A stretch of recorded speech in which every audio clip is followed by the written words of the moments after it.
we are stuck in the cycles or in the play or in the torture of life, which is basically restricting us, and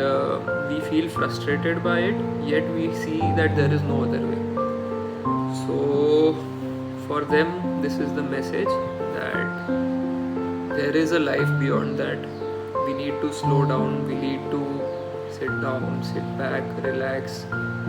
reflect,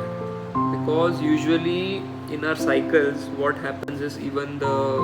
weeks, like how work usually, when you are doing a job, it's programmed in a way where we basically work say 5 days a week or 6 days a week, and the 6 days like a relaxation. So it's like a pressure cooker where you are accumulating a lot of stress, because you are doing, stress also accumulates, because one thing is the task is tough, that is still good,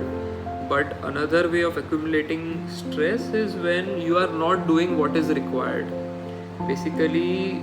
in this reality, what it means is, when we are talking about work, is that we are programmed in a way like, okay, we have been taught certain things for a few semesters of our curriculum, and then we graduate and go on to our workplaces, and what we do is follow that, or if that is not quite ready to be followed into the workplace, we usually learn at the workplace, we see a set of principles. Okay, these are the certain criteria in which we can operate successfully, or we can operate without the least amount of friction. And then what happens is that least amount of friction, it becomes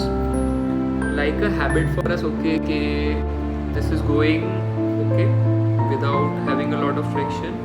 So we forget exploring, we forget creating, we sort of just get settled within the box, stop thinking out of the box. It's one thing to say to think about out of the box, but when you have been programmed since childhood to live in a particular way, so it becomes quite difficult for someone to do that.